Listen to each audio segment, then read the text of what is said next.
ഇതിൽ ഭിന്നിപ്പിൻ്റെ രാഷ്ട്രീയമോ എന്നുള്ളതാണ് ചോദ്യം. ഇന്ന് ചർച്ച നടന്നുകൊണ്ടിരിക്കുന്ന സമയത്ത് KC വേണുഗോപാൽ പറയുന്നുണ്ടായിരുന്നു, എന്തുകൊണ്ടാണ് മുസ്ലിം ജനവിഭാഗങ്ങൾക്ക് വേണ്ടി മാത്രമായി ഈ രീതിയിലൊരു വിവേചനം നിങ്ങൾ നടത്തുന്നത്?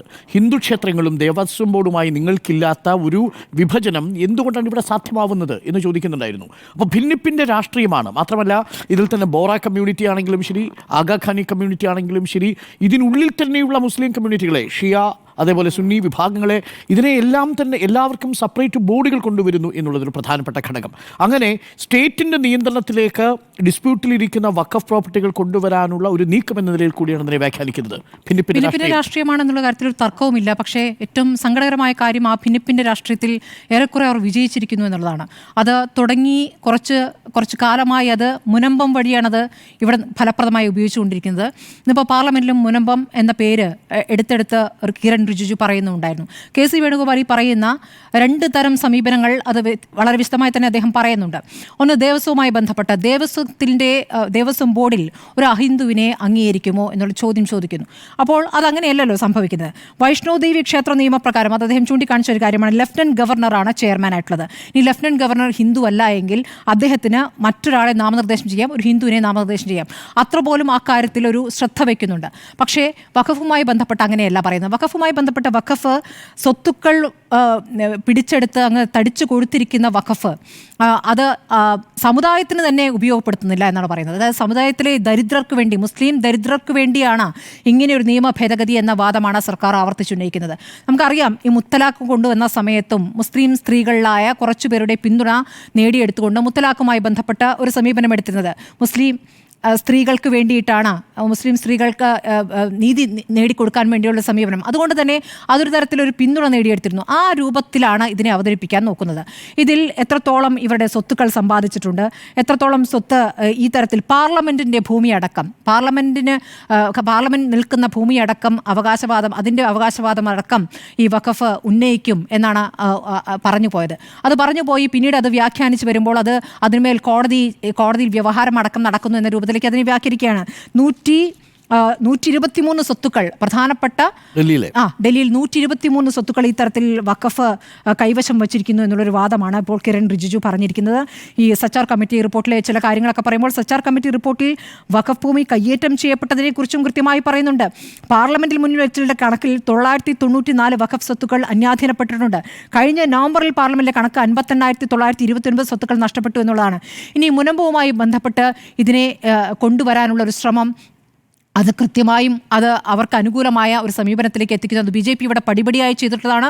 കഴിഞ്ഞ ലോക്സഭാ തെരഞ്ഞെടുപ്പ് സമയത്തായാലും കഴിഞ്ഞ പാലക്കാട് ഉപതെരഞ്ഞെടുപ്പിൻ്റെ സമയത്തായാലും ആ വിഷയം എങ്ങനെ കൊണ്ടുവന്നു എന്നുള്ളത് നമുക്കറിയാവുന്നതാണ്. അതിൽ ഒരു തരത്തിൽ അവിടെ ഭൂമി നഷ്ടപ്പെട്ടവർ, ഇപ്പോൾ സമരം ചെയ്യുന്നവർ അതിൻ്റെ ആ സ്വാധീനത്തിൽ പെട്ടിട്ട് പോയിട്ടുണ്ട്. കാരണം ഈ നിയമ ഭേദഗതി വന്നു കഴിഞ്ഞാൽ വളരെ പെട്ടെന്ന് അവർക്ക് അവരുടെ സ്ഥലം കിട്ടുമെന്നാണ് അവർ തെറ്റിദ്ധരിക്കുന്നത്.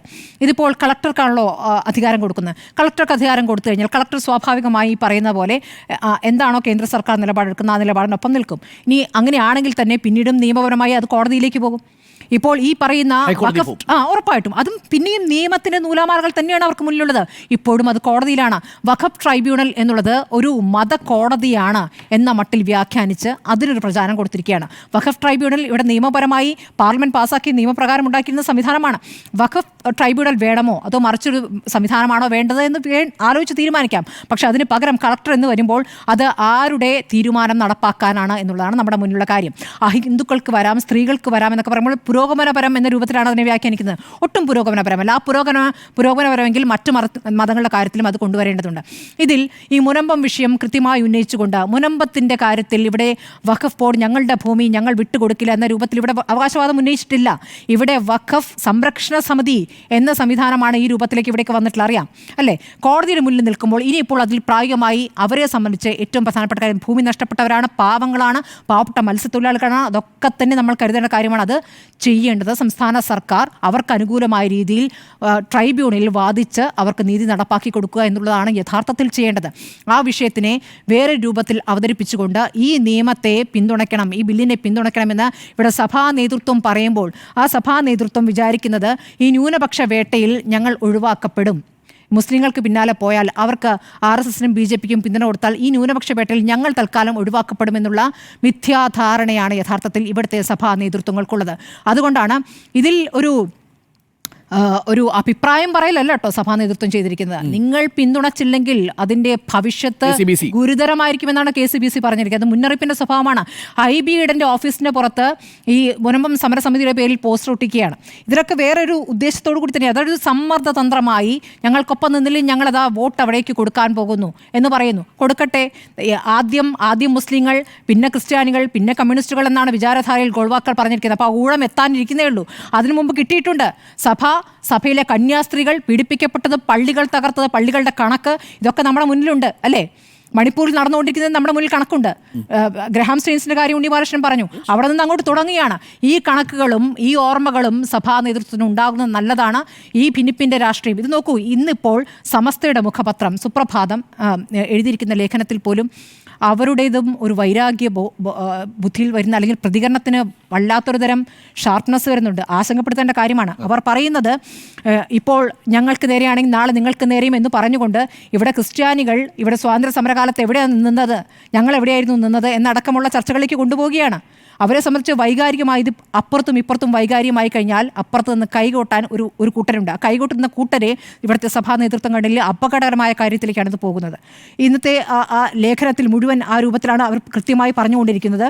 ഇവിടെ അവർ പറയുന്ന മറ്റു കാര്യം, ബാബ്രി മസ്ജിദിന് ശേഷം ഇവിടെ ഭിന്നിപ്പിൻ്റെ രാഷ്ട്രീയം, മതേതരത്വത്തിൻ്റെ പൂർണ്ണ പരാജയമാകുന്ന ഒരു കാര്യത്തിലേക്കാണ് പോകുന്നത്. അത് അവരുടെ ആശങ്കയാണ്. ആ ആശങ്ക തെറ്റാണെന്ന് പറയാൻ പറ്റില്ല. ആ ആശങ്കയിലേക്ക് തന്നെയാണ് പോകുന്നത്. ഈ തരത്തിൽ അധികാരം ഇവിടെ നോക്കൂ. ഇവിടെ വഖഫ് ഞങ്ങളുടെ ഭൂമിയാണ് എന്ന് പറഞ്ഞുകൊണ്ട് ഇവിടുത്തെ കണ്ണായ ഭൂമി അല്ലെങ്കിൽ സർക്കാരിൻ്റെ ഭൂമി ഞങ്ങളുടെ ഭൂമി എന്ന് പറഞ്ഞ് വാദിച്ച് ഇവിടെ ഏത് കേസാണുള്ളത്? മറിച്ച് അപ്പുറത്ത് മുസ്ലിം പള്ളികൾക്ക് മേൽ അധികാരം സ്ഥാപിക്കുന്ന കേസുകളല്ലേ നമ്മുടെ മുന്നിലുള്ളത്. ഏതാണ് ആ കാഴ്ച? അപ്പോൾ എന്താണ് ഇവർ പറഞ്ഞു വെക്കുന്നത്? പറഞ്ഞു വയ്ക്കുന്നത് ഈ ഭൂരിപക്ഷത്തിൻ്റെ കണക്ക് വെച്ച് ഞങ്ങൾ നടപ്പാക്കി കാണിച്ചു തരാം എന്ന് പറയുന്നത് അധികാരത്തിൻ്റെ ധാർഷ്ട്യമാണ്. അത് ജനാധിപത്യപരമല്ല. ഇവിടെ JPCയിലും ഇവിടെ കൊണ്ടുവന്ന 500 ഭേദഗതികളിൽ ഒന്നുപോലും തൊടാതെ 32 ഭേദഗതി ഞങ്ങൾ കൊണ്ടുവരും, ഞങ്ങൾ നടപ്പാക്കും എന്ന തീരുമാനം വരുമ്പോൾ അവർ നടപ്പാക്കും. അവർ ഭരിക്കുമ്പോൾ നടപ്പാക്കും. നാളെ അതിൻ്റെ ഫലം ബാക്കിയുള്ളവർക്ക് കിട്ടുകയും ചെയ്യും. ഭിന്നിപ്പിൻ്റെ രാഷ്ട്രീയമാണെന്ന കാര്യത്തിൽ ഒരു തർക്കവുമില്ല.